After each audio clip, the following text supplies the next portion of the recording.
오늘은 시편 23편 마지막 구절을 우리가 배우는데 마지막 구절은 다윗이 자기 인생 뒤돌아보면서 한 가지 고백하는 그런 고백이죠. 여러분께서 여러분의 제일 소중한 여러분의 인생, 여러분의 그 인생을 뒤돌아보면서 나의 인생은 이렇게 급여를 할 수 있고 나의 인생이 이런 것이다, 그렇게 발표할 수 있으면 어떻게 발표하겠습니까? 어떤 분은 유아기, 그리고 전성령 때, 그리고 지금 현재, 앞으로 보지 않은 미래에 대해서 그렇게 급여를 하면서 책을 쓰시는 분들도 계실 것입니다. 어떤 분은 그 열정기, 그리고 가난기, 그렇지만 그 축복의 시기, 그리고 이제 인생의 손수극이라고 그 급여를 하면서 자기 인생을 뒤돌아보시는 분들도 계십니다. 어떤 분은 단순히 예수님과 만나기 전에랑 만난 후 BC와 AD로 그렇게 급여를 하면서 자기 인생을 보시는 분들도 계실 것입니다. 하나님과 확실히 만나는 사람은 인격적으로 1대1로 확실히 그분과 만나신 분들은 공통점이 있습니다. 그분의 그 말 속에, 그리고 대화 속에 여러 가지 있었지만 정말로 모든 것이 하나님의 은혜였다는 것을 자연스럽게, 그리고 마음 기쁜 곳에서 흘러나올 수 있다는 것입니다.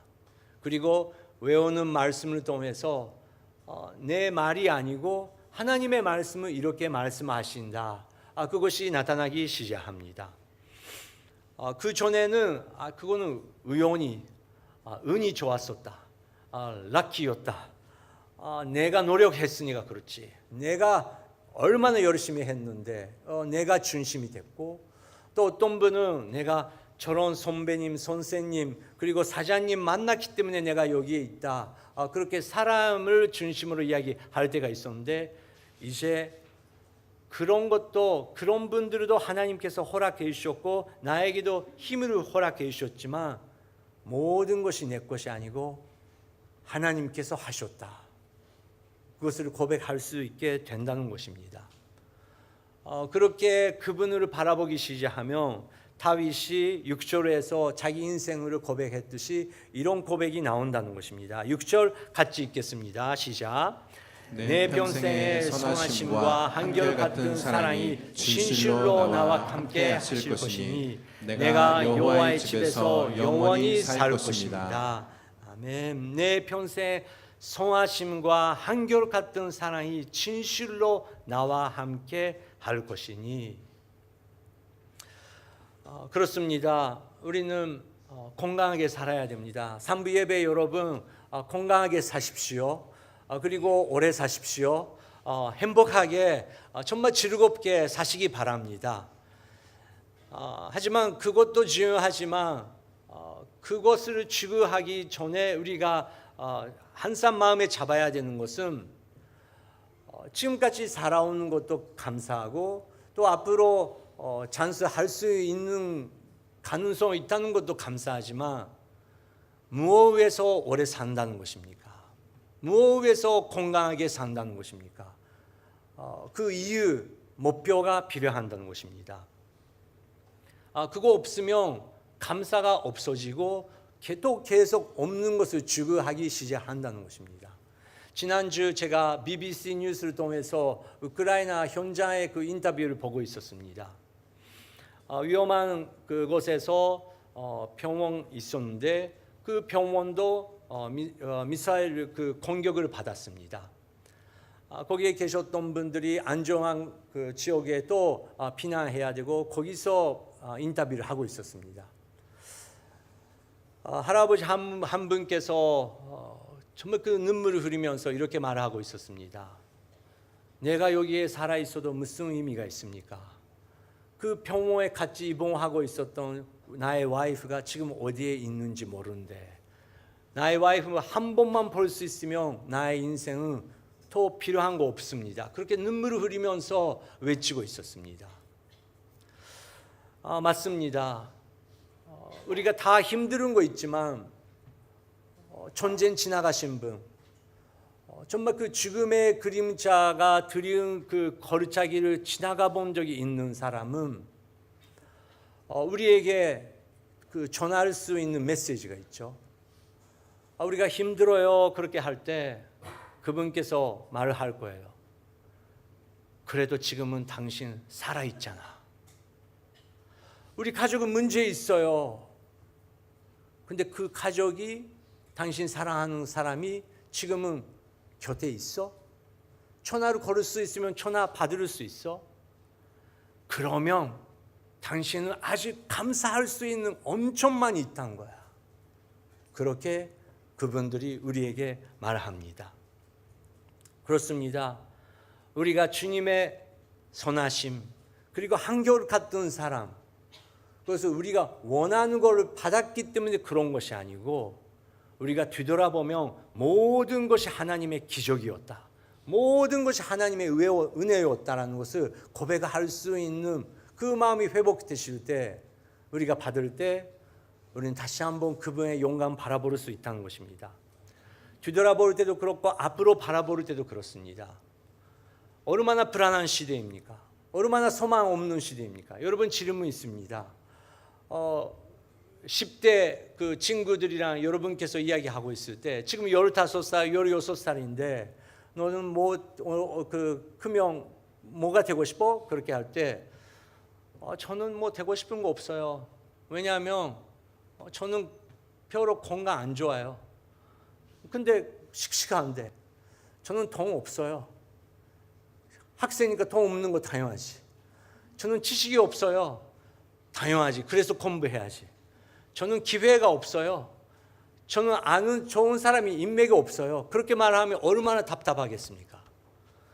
근데 우리가 하나님을 믿고 있다라고 고백하는 우리들도 하나님께서 우리를 보면 우리가 그렇게 없는 것만 계속 추구하면서 불만하고 있는 모습을 하나님께서 우리 안에 볼 수 있으신다는 것입니다. 다윗은 죽음의 그림자가 드린 거루차기, 그리고 적들 앞에서도 어둠 속에서도 나는 괜찮다고, 나는 할 수 있다고 고백을 할 수 있었습니다. 선하심과 한결 같은 은혜가 나를 인생을 인도한다고 계속 고백할 수 있었습니다. 왜 그렇습니까? 4절 5절 우리가 벌써 배웠지만 거기에 비밀이 있습니다. 4절 5절 다시 한번 읽겠습니다. 시작. 내가 죽음의 그림자가 드리운 골짜기를 지날 때라도 악한 것을 두려워하지 않는 이유는 주께서 나와 함께 계시기 때문입니다. 주의 지팡이와 막대기가 나를 지키시고 보호하십니다. 주께서 내 적들 앞에서 내게 상을 베푸시고 내 머리에 기름을 부으셨으니 내 잔이 넘칩니다. 아멘. 4절 보여주시기 바랍니다.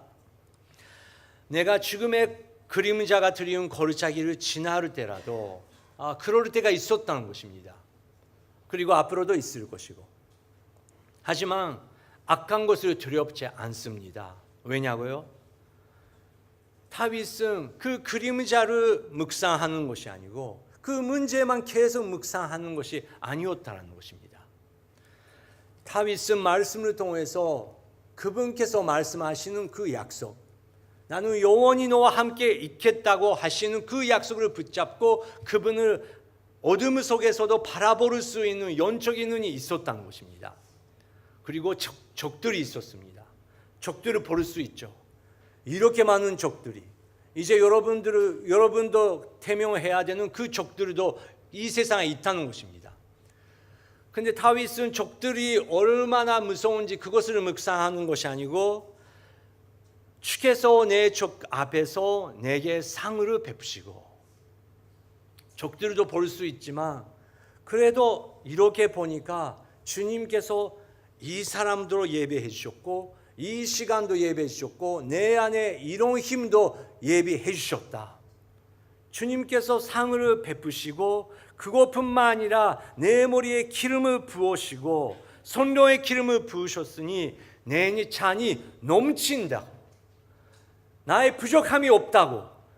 문제는 있지만, 적들이 있지만, 죽음의 거르자기를 우리가 지나가야 되지만 그래도 나는 두렵지 않겠다고. 왜냐고요? 내 눈은 그분을 바라보고 있기 때문에 내 잔이 넘치는 것을 우리가 고백할 수 있다.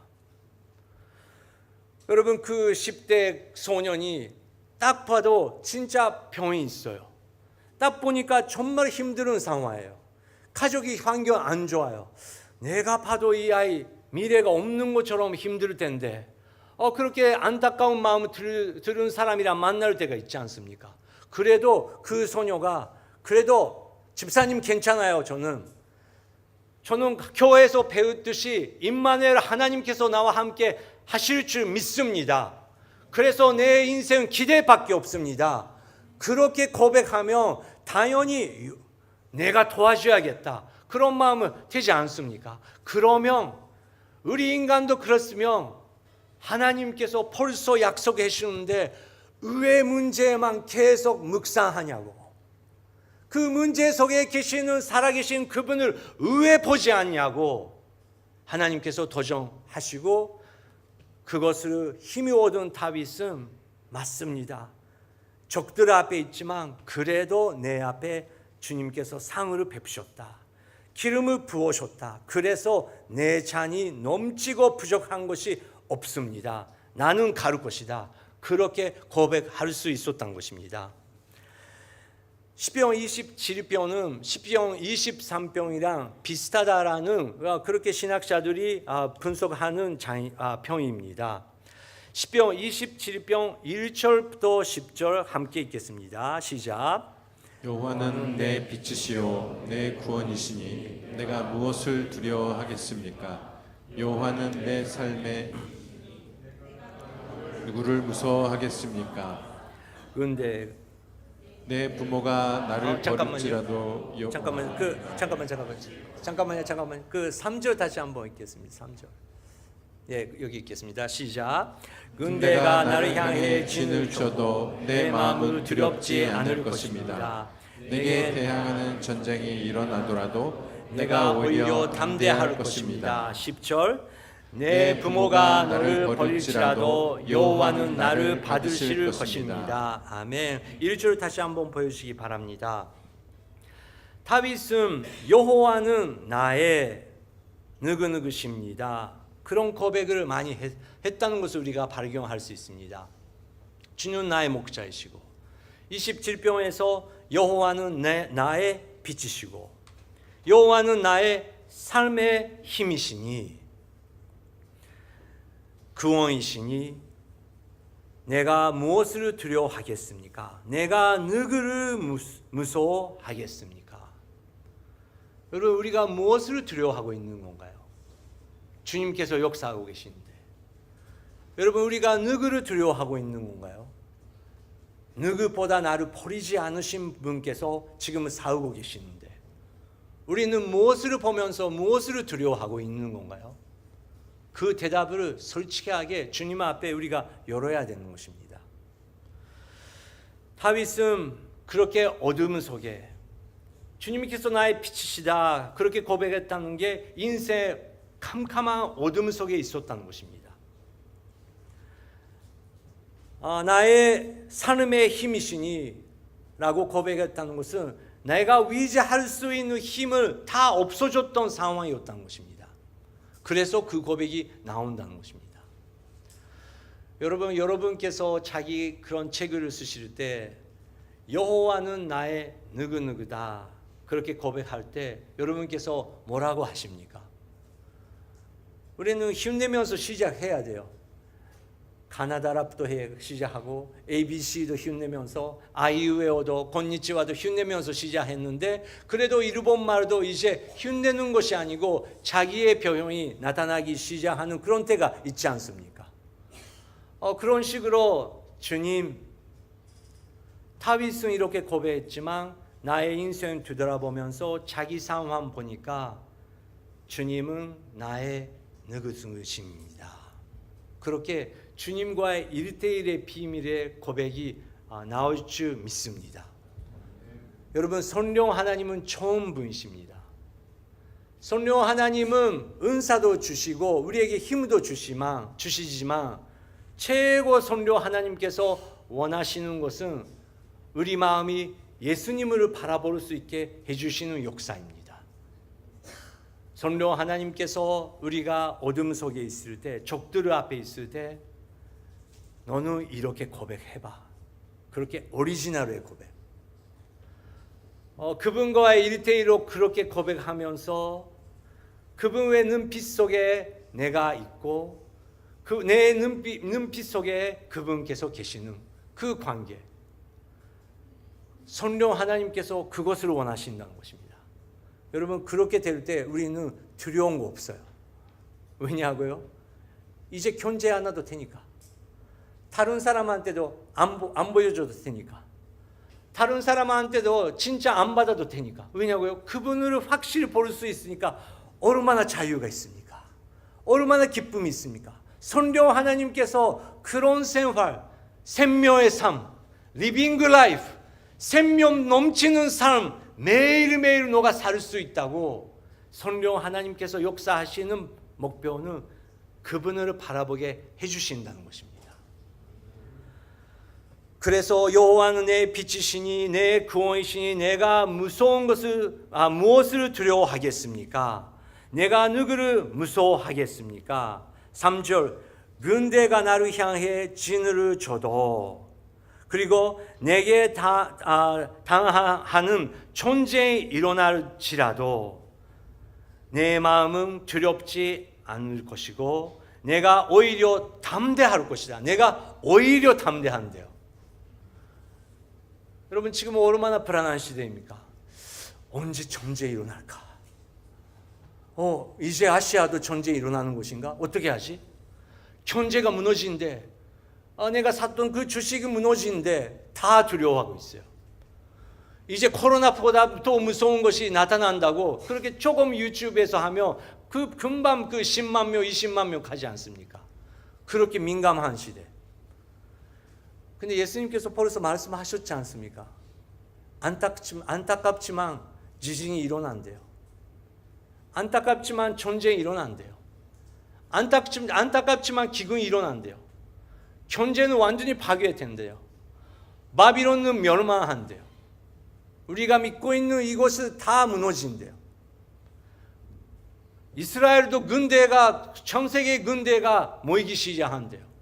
그런데 예수님께서 그것은 아직 시작이다. 아직 끝이 아니다. 이제 당신들이 말 못하는 별이 떨어진다. 태양이 이상해진다. 그렇게 예수님께서 말씀하셨습니다. 예언하셨습니다. 그런데 에스겔서, 제카리아서, 마라키, 요한계시록 그것을 확실하게 붙잡고 있는 사람은 이제 가까워졌나? 그래도 괜찮아. 나는 예수님께서 이렇게 하라고 하셨던 길을 알고 있기 때문에 나는 어제처럼 나는 이렇게 산다. 나는 목표 있어. 진짜 심각하네. 진짜 먹을 거 없네. 슈퍼카도 먹을 거 없네. 그래도 나는 두렵지 않아. 이거 알고 있었으니까. 나는 가야 되는 길을 알고 있기 때문에 나는 이렇게 살면서 언젠가 딱 일어나 보니까 바로 예수님의 곁에 있을 수 있는 나를 나는 믿을 수 있으니까 나는 괜찮아. 여러분, 성경 말씀은 그렇게 강력하게 우리를 보호하고 목자처럼 우리를 인도할 수 있는 말씀이라는 것입니다. 그래서 다윗은 내 부모가 나를 벌칠지라도 여호와는 나를 받을 것이다. 그렇게까지 고백합니다. 여러분, 전쟁이 일어나도 지진이 일어나도 그 항상 신뢰 있는 보호자가, 부모가, 아빠가, 엄마가 괜찮아, 아빠가 여기 있어 라고 하면 아이들 얼마나 안심합니까?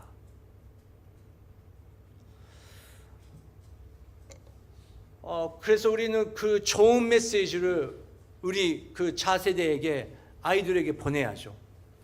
가끔씩 제가 말씀 나누겠지만 여러분께서 해외에서 애들을 키우는다는 게 특별한 기도 제목입니다. 특별하게 기도해야 됩니다. 왜냐고요? 여러분께서 한국 땅에서 태어나시고 한국 대학교가 졸업했지만 그 아이들의 마음은 여러분은 이해 못합니다. 일본 학교 가본 적이 없는 사람은 어떻게 일본 학교 시스템, 그 클래스룸 어떤 분위기인지 어떻게 이해하십니까? 얼마나 어려운지요. 그리고 우리 부부처럼 나는 일본 사람, 아빠는 일본 사람, 엄마는 한국 사람. 항상 월드컵 축제 때, 한일전 때 고란한 그런 가족. 어느 쪽을 응원해야 되나? 형이 가르칩니다. 당연히 한국이지. 엄마가 평화하면 가족이 평화한 거야. 그렇게 지혜스러운 우리 아들들. 그래도 힘들죠. 한국 가면 한국 사람도 아니고, 일본에 와도 일본 사람이 아니고, 미국에서 태어나고, 네팔에서 키우고, 지금은 또 다른 데 있고. 어디에서 왔어? 고향 어디야? 어떻게 대답하겠습니까? 저희 고향 야마가타 아닙니까? 야마가타에서 탄생했지만 저는 이제 야마가타 가도 저를 기다리는 사람 한 명도 없습니다. 우리 부모님께서 세우신 교회가 있고 이제 목사님도 몇 대 지나갔으니까 제가 가도 누구세요? 저는 후쿠사 미츠오프 몇 대 그 목사의 아들입니다. 그러시군요. 그 정도죠. 나는 기다리시는 분 없어요. 탄생지죠. 근데 저는 고향은 누군가가 기다리는 거. 그래서 저희들은 한국 사람, 일본 사람 떠나서 우리 애들한테 아빠, 엄마는 언제든지 너를 기다리고 있어. 실패해도 괜찮아. 무너져도 괜찮아. 아빠랑 엄마랑 생각 다르도 괜찮아. 어떨 때는 빗나갈 때도 있지. 그래도 확실히 기억해. 아빠, 엄마는 언제든지 너를 기다리고 있어. 지구상 모든 사람 멸망해도 아빠, 엄마는 너를 기다리고 있어. 그 메시지를 계속 전해야 되는 것이죠. 그러면 애들은 자기 고향은 어디인지 알게 되는 것이죠. 그래도 그것도 한계가 있죠. 언제까지 부모가 기다리시겠습니까? 언제까지 부모가 살겠습니까? 그래도 우리 모든 사람을 기다려주신 그분 향해 우리는 간다. 그래서 아빠 엄마는 거기에 가도 너희들을 기다리고 있어. 그렇게 할 때 애들은 어디에 가야 되는지 알 수 있게 된다는 것이죠. 한국으로 넘어 일본으로 넘어 극적으로 넘어 우리는 그분을 향해. 왜냐고요? 다윗은 내 부모가 나를 버릴지라도, 다윗은 자기 아들이 자기를 버렸다는 경험을 했지 않습니까? 그리고 여러분 안에 아무한테도 말을 못하지만 사실은 저는 아버지의 얼굴을 모릅니다. 어머니의 얼굴을 모릅니다. 그런 분들이 계실 것입니다. 그렇지만 하나님께서 나는 너의 부모가 너를 버릴지라도 나는 너를 버리지 않겠다. 나는 영원히 너를 버리지 않겠다. 나에게 돌아오라고 하시는 아버지 하나님. 그분 향해 우리가 살고 있다는 것을 다윗은 고백할 수 있었다는 것입니다. 고향의 이야기 나왔으니까 그 산부 예배 여러분, 저는 그 축복하며 기도하고 싶습니다. 한국 분들이 많지 않습니까? 애들의 문제도 중요하지만 이제 여러분께서 딱 보니까 이제 확실히 여기는 전년부가 아닌 거는 확실합니다. 전년부 아니에요. 이제 여러분 많이 생각하시잖아요. 노후 어떻게 해야 되나? 계속 일본에 살겠냐? 어떻게 하겠냐? 근데 한국에 가면 기다리고 있는 부모가 있고 현재 자매가 있으면 아직 괜찮죠. 근데 오래 외국에 살면 살수록 그런 숫자도 없어진다는 것입니다. 한국에 가도 고향이 자기 나라지만 자기 나라가 아닌 것 같고 오히려 하네다 공항에 도착하면 오히려 안심하는 그런 느낌. 나는 어디에 소속해야 되나? 이렇게 살아야 되나? 일본 연금은 괜찮아? 뭐 그렇게 고민하면서 사는. 저는 축복을 하면서 기도하고 싶은 것은 주님, 삼부 예배 성도님들의 인생의 영역을 넓게 하여 주시옵소서. 료이키오 히로게테 쿠다사이. 일본에 생활하고 있으니까 그 생활 속에서 정말 일본 전문가가 되시고 누구보다 일본 알게 되고 일본 사랑하게 되고 한국에 가면 너는 시가 알아? 시가 알지. 거기는 오미상인들이 유명한 곳이야. 그 세 가지 있어. 그렇게 아까 우리가 그 배운 것처럼 시가 아네. 그렇게 되면 여러분의 영역이 넓어지는 것입니다. 지금 일본에 계실 때 그것을 넓혀줘야 됩니다. 그것이 여러분의 힘이 될 거예요. 언젠가 한국과 일본 영원히 우리는 사이 좋게 했다가 사이 안 좋게 했다가 뭐 이렇게 왔다 갔다 어쩔 수 되잖아요. 어쩔 수 없어요. 근데 우리는 사이 좋게 할 거예요. 그래도 그 사이에서 나는 일본 알아. 이렇게 하면 잘 될 거야. 한국 안에만 있는 분이 아니고 이제 한국과 일본 안에만 있는 사람이라 이제 일본, 한국 여러분의 영역이 넓혀지면서 여러분 60대 돼도 70대 돼도 80대 돼도 이사한테 물어보면 괜찮아. 그 집사님한테 물어보면 우리는 길이 열릴 거야. 그렇게 소중한 존재가 되기를 저는 기도하고 있습니다. 이거 설교는 잠깐 빗나갔습니다. 죄송합니다. 그래도 제 마음이 그렇다는 것입니다. 여러분의 미래에는 소망이 있습니다. 아멘. 그래서 내 부모가 너를 버릴지라도 여호와 하나님은 우리를 버리지 않겠다는 것입니다.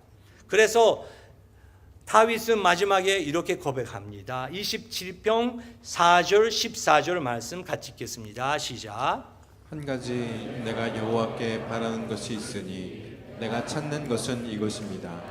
내가 평생 여호와의 집에 있어 여호와의 아름다움을 바라보고 주의 성전에서 여쭙는 것입니다. 여호와를 바라보아라. 강하고 담대하게 여호와를 바라보아라. 아멘. 4절을 다시 한번 보여주시기 바랍니다. 한 가지 내가 바라는 것이 있습니다. 찾는 것이 있습니다. 그것은 여호와의 집에서 영원히 사는 것입니다. 여호와 하나님, 그리고 여호와 하나님께서 계시는 것이 나의 고향이고 나의 집이고 내가 제일 안정한 지역입니다.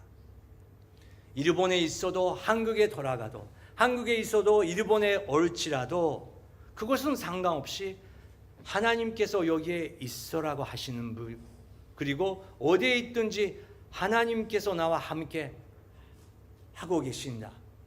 그것을 믿을 수 있는 마음이 있으면 그것이 영원한 집이라는 것입니다. 그런 분은 정말 주님께서 책임이 지실 거예요. 그리고 자기가 계산하고 자기가 계획하는 대로 이상의 주님의 축복이 넘친대요. 다윗이 내 평생의 선하심과 한결 같은 사랑이 진실로 나와 함께 하실 것이다. 일본말은 더 강력해요. 마코토니 와타시노 이노치노 히노 가기리 이츠쿠시미と恵みが私を追ってくるでしょう。私を追ってくるでしょう。 우리는 인생을 추구하지만 말씀은 하나님의 은혜와 하나님의 선하심이 우리를 추구한대요.